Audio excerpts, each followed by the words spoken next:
ZX-4RR have the highest peak top-end power, while the Ninja 400 have the most flexible engine with broadest power band and linear power delivery.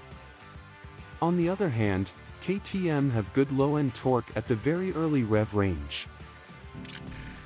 In terms of braking power, the ZX-4RR is the winner, being the only bike of these three that has double front disc brakes. On ergonomics, the Ninja 400 has the most comfortable and least aggressive riding position.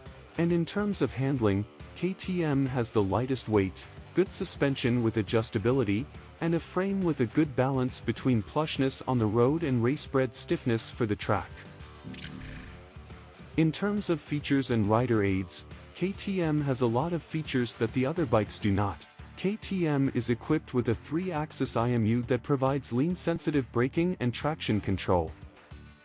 Also, the handlebar can be adjusted, and there is a removable brace on the frame to adjust frame flexibility.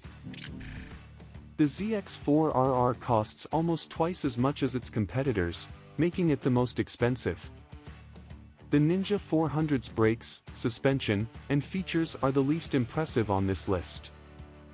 Of the three, KTM's engine is the least powerful and has the smallest displacement.